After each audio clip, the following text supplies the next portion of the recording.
কিসের ভয়? ভয়টা কিসের? হারার ভয়ে খেলে না। এই ভয়টা এখনো আবার শুরু হয়ে গেছে, দুরু দুরু করতেছে, দেখবেন দুরু দুরু করতেছে। ঋণ খেলাপিদেরকে আবার একটা দল মনোনয়ন দিয়েছে সংসদ সদস্য বানানোর জন্য। You can't imagine, you can't imagine কত লাফিং অ্যাক্টিভিটিস করতেছে আমাদের দেশের জনগণকে।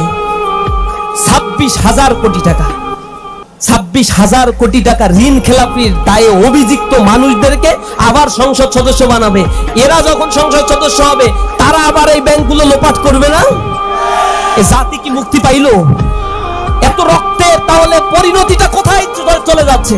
এখন একটা ফ্যামিলি কার্ড ডেমো, একটা ফ্যামিলি কার্ড দেওয়া হচ্ছে, ওইটা দিতে গিয়েও নাকি 100 টাকা করে নিচ্ছে আবার। আমার তো মনে হয় যে 4 কোটি কার্ড দিতে চাইছে তারা, ওই 4 কোটি লোকের আল্লাহর কাছে তওবা করা উচিত। কারণ ওই কার্ড দেখে দেখে সামনের দিন চাঁদা দিতে হবে, তাদের কার্ডদারিদেরকে চাঁদা দিয়ে এরপরে কার্ড রিনিউ করে নিতে হবে। টাকা নিয়ে এত দূরের কথা, পরে বলবে ছেড়ে দেবা কান্দে বাসি। এই প্রলোভনের ভিতরে না পড়ে আমরা বলছি এটা কোনো সলিউশন হতে পারে না একটা রাষ্ট্রে। একটা রাষ্ট্রের জনগণের কাছে একটা স্মার্ট কার্ড থাকবে, সে নাগরিক সকল সুযোগ সুবিধা পাবে, যেটা চায়নায় রয়েছে, সিঙ্গাপুরে রয়েছে, হংকং এ রয়েছে, সুইডেনে রয়েছে, ডেনমার্কে রয়েছে। নাগরিক কার্ড একটাই থাকবে, সবাই সমান অধিকার প্রাপ্ত হবে এই রাষ্ট্রে। এটা সাংবিধানিক অধিকার। আমার একটা কার্ড আমার কাছে থাকবে। এই কার্ডের ব্যাপারে জামাত ইসলাম বলছে যারা 5 বছরের নিচে যে শিশুরা আছে তাদের চিকিৎসা ফ্রি হবে। 60 বছরের ঊর্ধ্বে যারা চলে যাবে তাদের চিকিৎসা সেবাও ফ্রি করে দেবে জামাত ইসলাম। ওই একটা নাগরিক কার্ড তার কাছে থাকলেই হবে। ওইটা ডিজিটালাইজেশন করা হবে, এআই হাব তৈরি করা হবে, তরুণ প্রজন্মকে প্রশিক্ষণ দিয়ে এরপরে কম টাকায় মিনিমাম চার্জে অথবা কিছু কিছু ক্ষেত্রে বৃত্তি দিয়ে বিদেশে উচ্চ শিক্ষা এবং কর্মসংস্থানের মর্যাদা সম্পন্ন কর্মসংস্থানের ব্যবস্থা করবে। আল্লাহ রাব্বুল আলামিন আমাদেরকে এমন একটি সুন্দর দিন দিয়েছেন যে জায়গাগুলোতে আমরাও উৎসব করছি, আমরাও আনন্দ করছি, কিন্তু আমার রবকে আমরা ভুলে গিয়ে নয়। কারণ ইসলামের মধ্যে সংস্কৃতি আছে, ইসলাম সংস্কৃতি ব্যতীত কিছুই নয়। মোহাম্মদ আসাদের একটা বই আছে, সংঘাতের মুখে ইসলাম। তিনি এই বইয়ের মধ্যে বলেছেন যদি বিপ্লব করতে হয় তাহলে একটা জাতির মনস্তত্ত্বকে পরিবর্তনের জন্য কালচারাল রিভলিউশন দরকার। আর কোন জাতিকে যদি গোলামির জিঞ্জিরে আবদ্ধ রাখতে হয় তাহলে সে জাতির সর্বপ্রথম তাকে সাংস্কৃতিক আগ্রাসন দিয়ে, কালচারাল হিজিমনি দিয়ে সে জাতিকে ক্লাস করে ফেলতে হবে। এরপরে সে জাতির মনস্তত্ত্বকে ধ্বংস করে দিতে হবে। এই অঞ্চলে যখন দ্রাবিড়রা ছিল, দ্রাবিড়দের হটিয়ে দিয়ে যখন আর্যরা এই অঞ্চল পর্যন্ত এসেছিল, করতোয়া নদীর তীরবর্তী এলাকাগুলোতে এসে তারা যখন দেখলো এই বঙ্গপ্রদেশে প্রবেশের ক্ষেত্রে সবচেয়ে বড় প্রতিবন্ধকতা হচ্ছে 700 থেকে 800 খরস্রোতা এই নদীগুলো। একটা নদী পার হয়ে আরেকটা নদীর কাছে গেলে আমরা সীমানা পার হতে বাধার সম্মুখীন হতে পারি। এই ক্ষেত্রে তারা করতোয়া নদী উত্তরবঙ্গের ওইখানে তাদের ঘাঁটি গাড়লো। ব্রাহ্মণরা ওইখানে যারা বসবাস করতো সেখানে তারা একতাবদ্ধ হয়ে আর্যদের তারা তাদের ধর্ম প্রচারের জন্য সর্বপ্রথম কালচারাল রিভলিউশনের ডাক তারা দিয়েছে। এবং ধীরে ধীরে এই অঞ্চলে তারা প্রবেশ করে বৌদ্ধ ধর্মাবলম্বী অন্যান্য ধর্মাবলম্বীদেরকে তারা তাদের ধর্মের দিকে দীক্ষিত করা, তারা কালচারাল একটা পরিবর্তন করে তারা গৌতম বুদ্ধের ছবি পর্যন্ত হিন্দুদের যে সিস্টেম সেই সিস্টেমে তারা ডেভেলপ করে তাদের ধর্মকে মাঝে মাঝে কিছু কিছু রং সং দিয়ে কনভার্ট করার জন্য তারা চেষ্টা করেছে। যখন কালচারালি তারা মানুষের মনস্তত্ত্বের মধ্যে প্রবেশ করতে পারলো তখন সারাশি অভিযান তারা প্রেরণ করে এই টোটাল এরিয়াগুলোকে আর্যরা দখল করে নিয়েছে। এটা আমাদের গোলামির জিঞ্জিরে আবদ্ধ করার পূর্বতন হিস্ট্রি। যদিও এই আর্যদের হাত থেকে দীর্ঘ লড়াই সংগ্রাম করে এই ভূখণ্ড বারবার আজাদির স্বাদ পেয়েছে, বারবার তারা মুক্তির স্বাদ পাওয়ার পরেও এই আজাদির স্বাদ থেকে তাদেরকে আবার গোলামির জিঞ্জিরে আবদ্ধ করা হয়েছিল। আমরা এই গোলামির জিঞ্জির থেকে রক্ষা পাওয়ার জন্য শত শত বছরের ইতিহাস সাক্ষী। 1500-1600 বছরের ইতিহাস যদি আপনারা ঘাটেন তাহলে দেখবেন এই ইতিহাসের মধ্যে 400-500 বছর পর পরই একটা বড় ধরনের রিভলিউশন সংগঠিত হয়েছে, রক্ত ঝরেছে, জীবন দিয়েছে, এরপরেও তারা পিছপা হয় নাই। এই অঞ্চলের মানুষের ভিতর থেকে এই অঞ্চলের প্রাচ্যের সংস্কৃতি ঋদ্ধ সমৃদ্ধ পুষ্ট এই অঞ্চলের সংস্কৃতিগুলোকে বিদরিত করে দেওয়ার জন্য যখন 1757 সালে ইংরেজরা এই অঞ্চল প্রথম দখল করে নিল, দখল করার পরে তাদের প্রথম টার্গেট ছিল এই অঞ্চলের মানুষের কালচারাল, ভাষাগত এবং একেবারে চিন্তাগত একটা পরিবর্তন ঘটানোর জন্য এখানে শিক্ষার আমূল পরিবর্তন সংগঠিত করে দিতে হবে। তারা সেটা করার আগে যেটা করেছিল, এই অঞ্চলে মক্তবের শিক্ষা ব্যবস্থা ছিল। এবং ব্রিটিশরা যখন এই অঞ্চল মুসলমানদের কাছ থেকে, স্বাধীন সুলতানদের কাছ থেকে এখান থেকে দখল করেছিল, নারকীয় হত্যাকাণ্ড তারা চালিয়েছিল। সর্বশেষ মোগল সম্রাটের সামনে সকালবেলা খাবারের ট্রে নিয়ে আসছে, সেই ট্রের মধ্যে তার 2 ছেলের আর 1 কন্যা সন্তানের মাথা, মস্তক কাটা অবস্থায় ট্রেতে করে ঢেকে নিয়ে এসে মুঘল সম্রাটের সামনে তারা পেশ করছে। এমন নারকীয় তাণ্ডব তারা চালিয়েছিল। এরপর তারা এখানে ক্ষমতা দখল করার পরে তারা বাংলার মানুষদেরকে পছন্দ করতো না। এখানের ঢাকা এবং মুর্শিদাবাদ, যেটা আমাদের রাজধানী ছিল, এই রাজধানীকে শিফট করে কলকাতা নগরী তারা গড়ে তুলেছিল। এই কলকাতা নগরী ছিল তৎকালীন সময়ের সবচেয়ে অনুন্নত এবং একেবারে অন্ধকার যুগে নিমজ্জিত একটা শহর। ব্রিটিশদের যোগাযোগের সুবিধার জন্য এই অঞ্চলকে গড়ে তোলা তাদের জন্য দরকার ছিল। তারা ঢাকা থেকে এবং মুর্শিদাবাদ থেকে সকল সম্পদ দিয়ে কলকাতা নগরীতে শিফট করলো। 8-10 বছরের ব্যবধানে কলকাতা তাদের উপযোগী করে গড়ে তুললো, ঢাকা এবং মুর্শিদাবাদকে তারা ফেলে দিল। এরপরে একটি কৃত্রিম সংকট তারা তৈরি করেছিল 1769 সালে। এখানে তারা যত ফসল উৎপাদিত হয়েছে সব ফসল তারা কিনে নিল। এরপরে একই কৃষকের কাছে ওই ফসল আবার কয়েক গুণ দামে তারা যখন বিক্রি করল, এর মধ্য দিয়ে ন্যাচারাল ডিজাস্টার আর ম্যানমেড ডিজাস্টার এটা মিলে 1770 সালে একটা বড় দুর্যোগ এই অঞ্চলে সংঘটিত হয়েছিল, যেটাকে শিল্পাচার্য জয়নুল আবেদিন তার প্রকাশ করেছিল 76-এর মনোত্তর হিসেবে।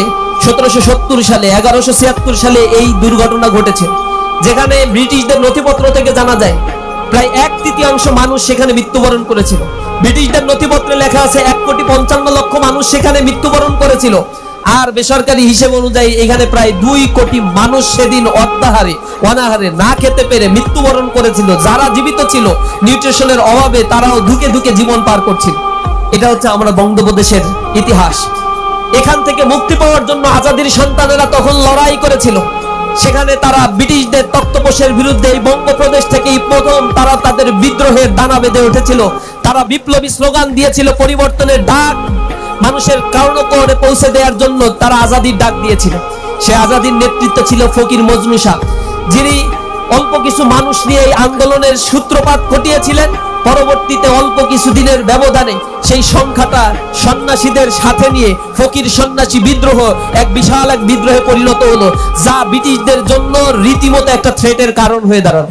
তারা রেড টেররের তালিকায় ফকির মজনু শাহর নাম লিখে ফেললো, তাকে হত্যা করার জন্য অভিযান প্রেরণ করলো।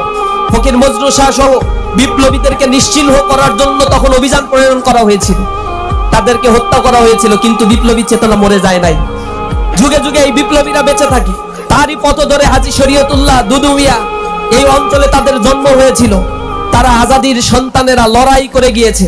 1757 সালে সিপাহী বিদ্রোহ হয়েছিল। এর পরবর্তী দীর্ঘ সময় ধরে গোলামীর জিনজিরের মধ্যে এই বাংলার মানুষকে আবদ্ধ রাখা হয়েছিল, রানীর শাসন স্থাপন করা হয়েছিল।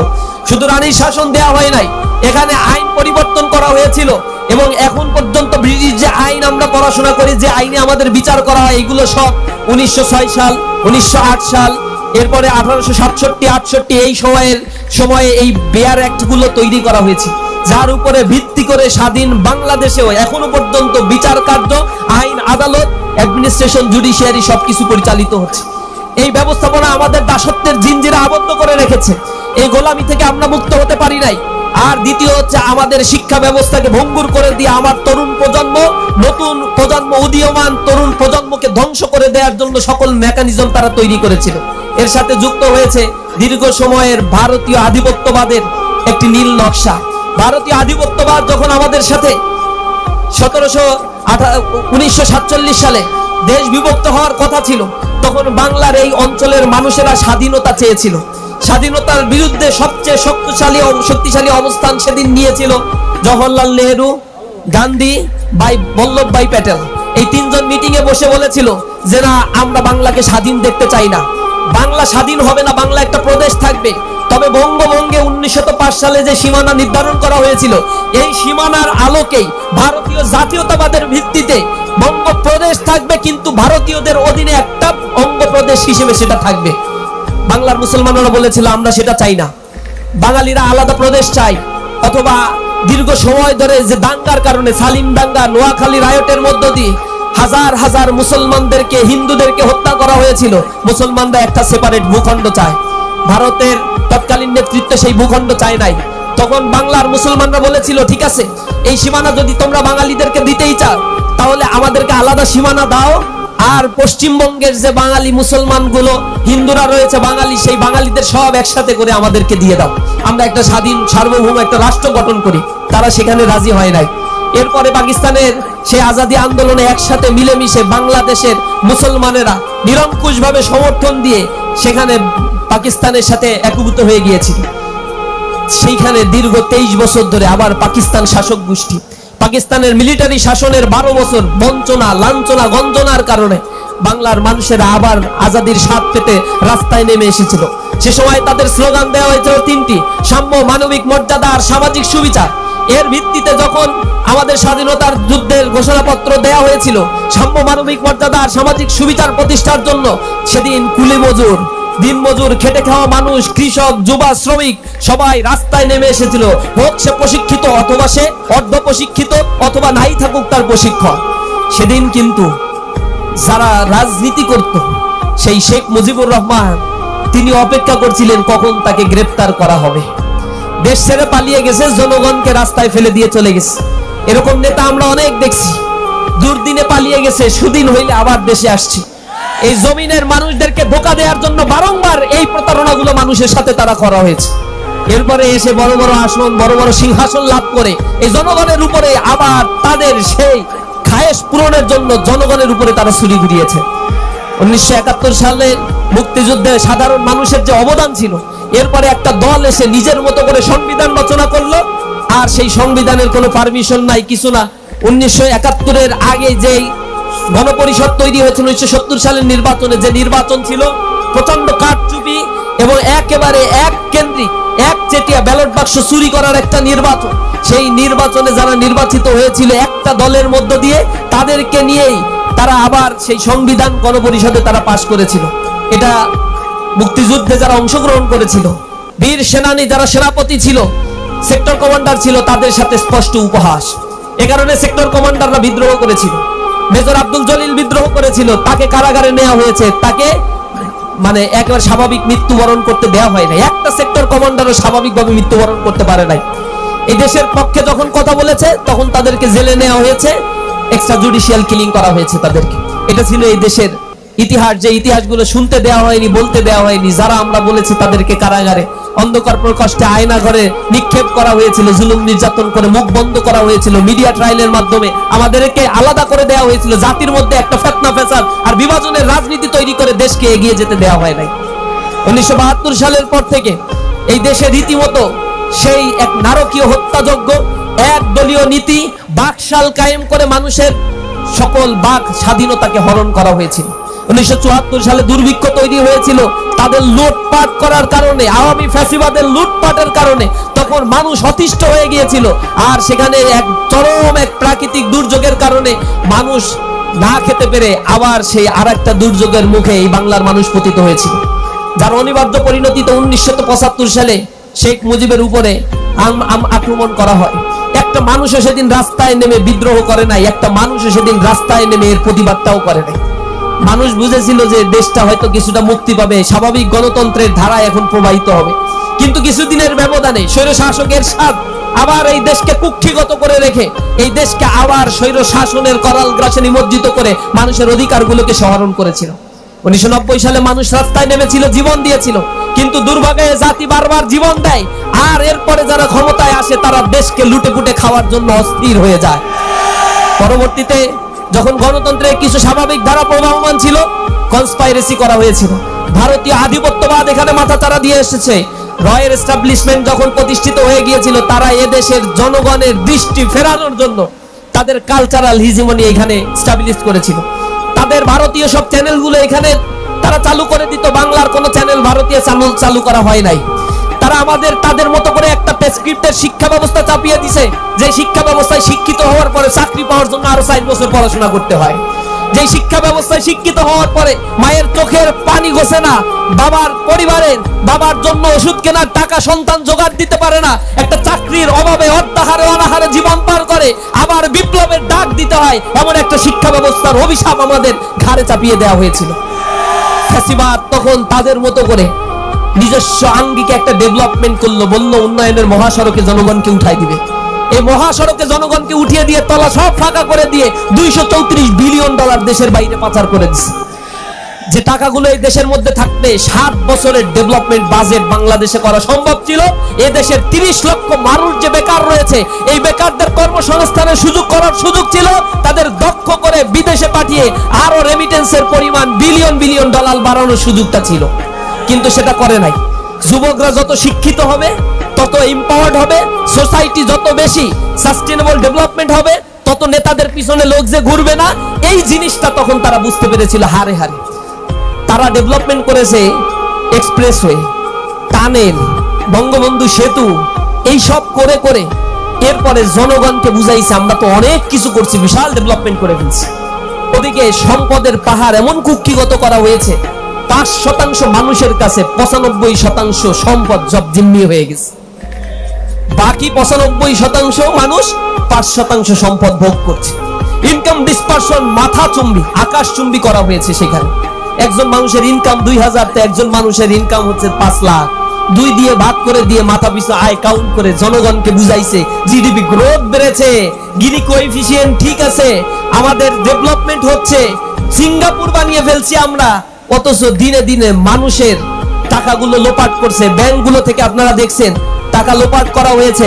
এই ব্যাংক থেকে 6 লক্ষ কোটি টাকা শুধুমাত্র ঋণ খেলাপি রয়েছে, 6 লক্ষ কোটি টাকা, যা বাংলাদেশের 1 বছরের বাজেটের সমতুল্য। এই ব্যাংকে এই টাকাগুলো কোথা থেকে আসছে? এই টাকাগুলো আপনার আমার জমানো টাকা, কষ্টার্জিত টাকা। আমি যা বেতন পাই, কষ্ট করি, সংসারে এটা খরচ না করে অতিরিক্ত কিছু সঞ্চয় করে রাখি, সেই ব্যাংকে টাকাগুলো জমানো হয়। এখন জনগণ যে যদি ব্যাংকে টাকা চায় যে আমার টাকাগুলো ফেরত দাও, তারা এখন দিতে পারে না, ব্যাংকগুলো এখন মার্জ করে ফেলে। আর ব্যাংকগুলো চালানোর জন্য আবার সরকারি ফান্ড থেকে 25,000 কোটি টাকা দিয়ে সম্মিলিত ইসলামী ব্যাংক যেটা করা হয়েছে সেইটাকে চালানো হচ্ছে। তামাশা কাহাকে বলে? এই 25,000 কোটি টাকা কোথায় পাইলো?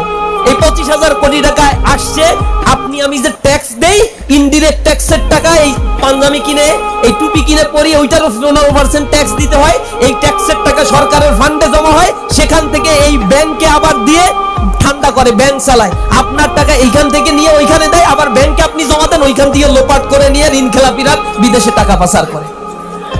এই ঋণ খেলাপিদেরকে আবার একটা দল মনোনয়ন দিয়েছে সংসদ সদস্য বানানোর জন্য। You can't imagine, you can't imagine কত লাফিং অ্যাক্টিভিটিস করতেছে আমাদের দেশের জনগণকে। 26,000 কোটি টাকা, 26,000 কোটি টাকা ঋণ খেলাপির দায়ে অভিযুক্ত মানুষদেরকে আবার সংসদ সদস্য বানাবে। এরা যখন সংসদ সদস্য হবে, তারা আবার এই ব্যাংকগুলো লোপাট করবে না? এ জাতি কি মুক্তি পাইল? এত রক্তের তাহলে পরিণতিটা কোথায় চলে যাচ্ছে? জিম্মি হয়ে গেছে একটা ভিসা সার্কেলের কাছে, দুষ্ট চক্রের কাছে। রক্ত দেয় কারা আর বেনিফিশিয়ারি হয় কারা? এখন আর সেই তামাশা চলবে না। জাতি এখন জেগে উঠেছে ইনসাফের পক্ষে, ন্যায়ের পক্ষে, কল্যাণ প্রতিষ্ঠার জন্য। এখন রক্ত দিয়ে হলো আগামীর বাংলাদেশকে আমরা বিনির্মাণ করব ইনশাআল্লাহ। আমরা এই বাংলাদেশ একসাথে, আমরা সেই বাংলাদেশকে গড়ে তুলব, যে বাংলাদেশে আমার স্বাধীনতা থাকবে, আমার বাংলাদেশের সার্বভৌমত্ব টিকে থাকবে, যে বাংলাদেশে আমার পরবর্তী প্রজন্ম অর্ধাহারে অনাহারে থাকবে না। চাকরির জন্য তাকে রাস্তায় রাস্তায় দৌড়াতে হবে না। লেখাপড়া শেষ করার সাথে সাথেই যার চাকরির নিশ্চয়তা যারা দিতে পারবে, আগামীর বাংলাদেশ তাদের কাছে নিরাপদ হবে। কোন লোপাটকারী, দুর্নীতিবাজ, সন্ত্রাস আর চাঁদাবাজকে আর আমরা বাংলায় দেখতে চাই না। এজন্য আর একটা কালচারাল বিপ্লব দরকার, কালচারাল রিভলিউশন দরকার। সেই সাংস্কৃতিক বিপ্লব আমাদের মনে মনে গেঁথে দিতে হবে। এই দেশের সঠিক ইতিহাসগুলো আমাদেরকে জানতে হবে, এ জাতিকে আবার জাগ্রত করতে হবে। আমরা হাজী শরীয়তুল্লাহর উত্তরসূরি, আমরা তিতুমিরের উত্তরসূরি, আমরা মুসা বিন নুসাইরের উত্তরসূরি, আমরা তারেক বিন জিয়াদের উত্তরসূরি। আমরা রক্ত দিতে পারি, কিন্তু কলপেরিয়াদের কাছে আমার ভূখণ্ড আমি ইজারা দিতে পারি না। প্রিয় উপস্থিতি, সামনে সেই সুবর্ণ সুযোগ আমাদের আসছে। ভারতীয় আধিপত্যবাদ আমাদের কাছ থেকে বিদায় নিয়েছে, কিন্তু তাদের এস্টাবলিশমেন্ট আবার রিএস্টাবলিশমেন্টের জন্য চেষ্টা করে যাচ্ছে। সতর্ক হতে হবে। যদি এখন আমরা সতর্ক না হই, এখনো যদি ঘুমিয়ে ঘুমিয়ে দিন কাটাই, মোবাইল আর অ্যান্ড্রয়েডে ফেসবুকে সময় কাটিয়ে দিয়ে মনে করি একটা পরিবর্তন আসবে, না নামলে কখনো পরিবর্তন আসে না। আল্লাহ কোন জাতির ভাগ্য ততক্ষণ পরিবর্তন করেন না যতক্ষণ না পর্যন্ত সে জাতি তার নিজের ভাগ্য পরিবর্তনের জন্য চেষ্টা করে। আমাদের সমাজ আজ কোথায় গিয়েছে আমরা দেখতে পাই। শিক্ষা ব্যবস্থায় শিক্ষিত হয়ে চরিত্রের চরম অধপতন নেমে গিয়েছে। তরুণ সমাজ মাদকের করাল গ্রাসে নিমজ্জিত হয়ে পড়েছে। স্কুল কলেজ ইউনিভার্সিটিতে পড়া 50% অধিক যুবক আজ মাদকাসক্ত হয়ে পড়েছে। বাবা মা ক্রন্দন করে, আমাদের কাছে এসে অসহায় আত্মসমর্পণ করে বলে, আমার ছেলেটাকে তুমি একটু দেখো, আমার মেয়েটাকে একটু দেখো। মাদকে আজকে শেষ হয়ে যাচ্ছে, বাবা মার কথা শুনছে না, একটা সার্কেল তৈরি হয়ে যাচ্ছে, লেখাপড়া করছে না, অনলাইনে আসক্ত হয়ে পড়ছে, কিশোর গ্যাংয়ের সাথে যুক্ত হয়ে যাচ্ছে। এই সমাজ ব্যবস্থা তো আমরা চাই নাই। আমার সন্তানকে তোমরা হেফাজত করো। আমরা এমন একটা নিরাপদ বাংলাদেশ দেখতে চাই যে বাংলাদেশে তরুণ প্রজন্ম স্বপ্ন দেখবে আধুনিক, স্বনির্ভর, আত্মমর্যাদা সম্পন্ন একটি বাংলাদেশের স্বপ্ন তারা দেখবে। ছোটবেলা থেকে তাদেরকে গড়ে তোলা হবে আত্মমর্যাদাশীল করে। তাদের শিক্ষা কাঠামোর মধ্যে নৈতিকতা এবং দক্ষতার একটা মেলবন্ধন করে জাতিকে গড়ে তোলার স্বপ্ন আমরা দেখাতে চাই। আমরা বাংলাদেশের মানুষের মর্যাদা দিতে চাই। স্বাস্থ্য খাতে যে ধরনের দুর্নীতি আর লোপাট করা হচ্ছে, আমরা টিআইবির রিপোর্টে দেখেছি, সেখানে 75% মানুষ বলেছে সরকারি হাসপাতালে চিকিৎসা নিতে গেলে সরকারি হাসপাতালগুলোতে তাদেরকে ঘুষ দিতে হয়। কল্পনা করতে পারেন, সরকারের হাসপাতাল চলে আপনার ট্যাক্সের টাকায়, ওইখানে গিয়ে যে কাজটা করাবেন সেইখানেও আবার ঘুষের তদবির করতে হয়। ইনশাআল্লাহ জামাত ইসলামী ক্ষমতায় আসলে এই ঘুষখোররায় ওই দিন রাতে তওবা কইরা সব হজে যাওয়ার লাইন ধরবে। দেখবে ওমরার টিকিট 1 বছরে খুঁজে পাবেন না, আপনারা সব তওবা করতে যাবে। সাদাবাজরা ওই দিনই স্থান ত্যাগ করে বলবে যে আমরা তো আগে নামাজ পড়তাম, আমার বাবা পীর সাহেব ছিল, আমার বাবা অমুক দরবারের মুরিদ ছিল, এগুলো আমাদের কিছুই করা লাগবে না। এমনিই করবে, জনগণ যে পিটান শুরু করবে যে এখন তোমাদের দিন শেষ, এখন বাংলাদেশ হবে মর্যাদাশীল। বাংলাদেশের প্রতিটি যুবক লেখাপড়া শেষ করে যদি উদ্যোক্তা হতে চায়, জামাত ইসলামী তাকে বিনা সুদে, বিনা মুনাফা নিয়ে তাদেরকে ঋণ দেবে, তাদের প্রশিক্ষিত করবে, কর্মসংস্থান করবে, হাইটেক পার্ক ডেভেলপ করবে, মানুষের চিকিৎসা সেবা, উন্নত চিকিৎসা সেবার জন্য 64টা জেলায় হাসপাতাল তৈরি করবে, যে হাসপাতালে করাপশন ফ্রি চিকিৎসা সেবা দেওয়া হবে। বাংলাদেশের মানুষকে বিদেশে দিয়ে চিকিৎসা নিতে হবে না। যত ধরনের দুষ্ট চক্র আছে সব বিসিআর সার্কেলগুলোকে ভেঙে দিয়ে এক নতুন আত্মমর্যাদাশীল মানবিক বাংলাদেশ গড়ে তোলার স্বপ্ন আমাদেরকে দেখাচ্ছে আজ দাঁড়িপাল্লা মার্কা। ইনসাফের এই প্রতীকের জন্য আমাদেরকে এখন খাটতে হবে, আমাদের যেতে হবে মানুষের দ্বারে দ্বারে। আমরা হব ভোর বিহানে পাখির কলরব, জাগিয়ে দেব ঘুমিয়ে থাকা মানুষগুলো সব। আমরা মানুষগুলোকে জাগিয়ে তুলব। তোমরা এখন আর মানুষের কাছে বিক্রি হয়ে যেও না। যে কার্ডের ফাঁদে পড়ছো, এই কার্ড 2022 সালে আওয়ামী লীগ দিছিল। তার আগে তারা ক্ষমতায় আসার জন্য বলছিল 10 টাকা দরে চাল, 5 টাকায় কাঁচা জাল, ঘরে ঘরে চাকরি দিছে কিছু। এই প্রলোভন দেখে ক্ষমতা আসার পরে জনগণকে বলছে রেস্ট নাও, এখন আর ভোট দেয়া লাগবে না, রাতে অন্যরা ভোট দিয়ে দেবে, এত কষ্ট করার কি দরকার, আসি আমরা, তোমরা থাকো। এরপরে তারা 22 সালে কার্ড চালু করছিল, টিসিবির কার্ড, 1 কোটি কার্ড দেওয়া হয়েছে। 32 লক্ষ কার্ডই সেখানে হকেজে ছিল, অব্যবস্থাপনার মধ্যে ছিল। 62-68 লক্ষ কার্ড যেগুলো দেওয়া হয়েছে এগুলো চ্যানেলে গেছে সব ইউনিয়ন পরিষদের আওয়ামী লীগের নেতার হাতে। এই কার্ড দিতে গিয়ে আরো 100, 200, 500, 700, 800 টাকা করে চাঁদা জমা দিতে হইতো। আমি আবার দেখলাম গতদিন নিউজে এখন একটা ফ্যামিলি কার্ড একটা ফ্যামিলি কার্ড দেওয়া হচ্ছে, ওইটা দিতে গিয়েও নাকি 100 টাকা করে নিচ্ছে আবার। আমার তো মনে হয় যে 4 কোটি কার্ড দিতে চাইছে তারা, ওই 4 কোটি লোকের আল্লাহর কাছে তওবা করা উচিত। কারণ ওই কার্ড দেখে সামনের দিন চাঁদা দিতে হবে, তাদের কার্ডদারিদেরকে চাঁদা দিয়ে এরপরে কার্ড রিনিউ করে নিতে হবে। টাকা নিয়ে এত দূরের কথা, পরে বলবে ছেড়ে দে মা কান্দে বাস। এই প্রলোভনের ভিতরে না পড়ে আমরা বলছি এটা কোনো সলিউশন হতে পারে না। একটা রাষ্ট্রের জনগণের কাছে একটা স্মার্ট কার্ড থাকবে, সে নাগরিক সকল সুযোগ সুবিধা পাবে, যেটা চায়নায় রয়েছে, সিঙ্গাপুরে রয়েছে, হংকং এ রয়েছে, সুইডেনে রয়েছে, ডেনমার্কে রয়েছে। নাগরিক কার্ড একটাই থাকবে, সবাই সমান অধিকার প্রাপ্ত হবে এই রাষ্ট্রে। এটা সাংবিধানিক অধিকার। আমার একটা কার্ড আমার কাছে থাকবে। এই কার্ডের ব্যাপারে জামাত ইসলাম বলছে যারা 5 বছরের নিচে যে শিশুরা আছে তাদের চিকিৎসা ফ্রি হবে। 60 বছরের ঊর্ধ্বে যারা চলে যাবে তাদের চিকিৎসা সেবাও ফ্রি করে দেবে জামাত ইসলাম। ওই একটা নাগরিক কার্ড তার কাছে থাকলেই হবে। ওইটা ডিজিটালাইজেশন করা হবে, এআই হাব তৈরি করা হবে, তরুণ প্রজন্মকে প্রশিক্ষণ দিয়ে এরপরে কম টাকায় মিনিমাম চার্জে অথবা কিছু কিছু ক্ষেত্রে বৃত্তি দিয়ে বিদেশে উচ্চ শিক্ষা এবং কর্মসংস্থানের মর্যাদা সম্পন্ন কর্মসংস্থানের ব্যবস্থা করবে। এই দেশের ভিত্তি দাঁড়িয়ে আছে রেমিটেন্সের উপরে। মনে রাখবেন, এই দেশে $44 বিলিয়ন রেমিটেন্স আসে। এই রেমিটেন্স 2 মাস বন্ধ হয়ে গেলে এ দেশে বড় ধরনের ইনফ্লেশন, কিছু কিছু ক্ষেত্রে 3-4 মাসের ব্যবধানে স্ট্যাগফ্লেশন তৈরি হয়ে যেতে পারে। এই রেমিটেন্স যোদ্ধাদেরকে মর্যাদা দেওয়া হয় না। আবার বিদেশে যেতে চায় যারা, তাদের কর্মসংস্থানের জন্য ট্রেনিং দেওয়া হয় না। দায়রায় অধিভুক্ত একটা দুষ্ট চক্র এখানে কাজ করে। সেখানে বিদেশে কেউ যেতে চাইলে কয়েক গুণ টাকা সেখানে পে করতে হয়। মধ্যস্বত্বভোগিতার কারণে আনস্কিল্ড লেবার পাঠিয়ে এই লেবাররা বিদেশে গিয়ে অনেক কষ্ট করে তাদের সার্ভাইভ করতে হয়। দেশের জন্য তারা কষ্ট করে, আর তাদের কোনো মর্যাদা দেওয়া হয় না। একদল বলছে না যে বিদেশে ওদের আবার কিসের না আছে নাকি, ভোটাধিকার দেওয়ার দরকার আছে ওদের? ওরা দেশের নাগরিক না? ওরা দেশের জন্য লড়ে, আর বলে যে ওদের ভোটাধিকার দেওয়ার দরকার আছে। সেই হাই ভোল্টেজ নেত্রী আবার বলছে ধর্মের জন্য ইসলাম নাকি খুবই ক্ষতিকর। কতটা কপাল পোড়া! আবার তার হাজবেন্ড দেখি আল্লাহ বিল্লাহ করতে থাকে, সকাল আর বিকাল জপতে থাকে। একটা ধর্ম ব্যবসায়ীর দলে পরিণত হয়েছে। জাতীয় ধর্ম ব্যবসায়ীদের এখন চিনে নেবে ইনশাআল্লাহ।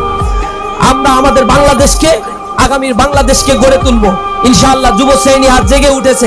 ইউনিভার্সিটিগুলো আপনারা দেখছেন না? ছাত্রদের রায় কোথায় গিয়েছে? ছাত্ররা এখন পরিবর্তন চায়, বলে ইউনিভার্সিটির এই ইলেকশন কোনো প্রভাব ফেলবে না। আমরা বলছি খেলার দরকার নাই, 12 তারিখে দেখলেই হবে খেলা। খেলা যে কোন লেভেলে চলবে তখন সেটা বুঝতে পারবা ইনশাআল্লাহ। তোমাদের ওইগুলো নিয়ে চিন্তাও করার কোনো দরকার নাই। এই ইউনিভার্সিটির ইলেকশন যাতে না হয়, কি না করছে তারা, পিছাইতে ইউনিভার্সিটির অথরিটি শিক্ষার্থীদের মাথা খারাপ করে ফেলছে। সর্বশেষ একটা ব্যাপার তো দেখছেন, ছাত্ররা যাতে ভোট দিতে, ওরা বলে 17 বছর আমরা ভোটাধিকারের জন্য নাকি লড়াই করছি, এখন ভোটাধিকার হরণ করার জন্য সিইসির সামনে আন্দোলন করছে। দুই দিন এরা অবরোধ করে রাখছে।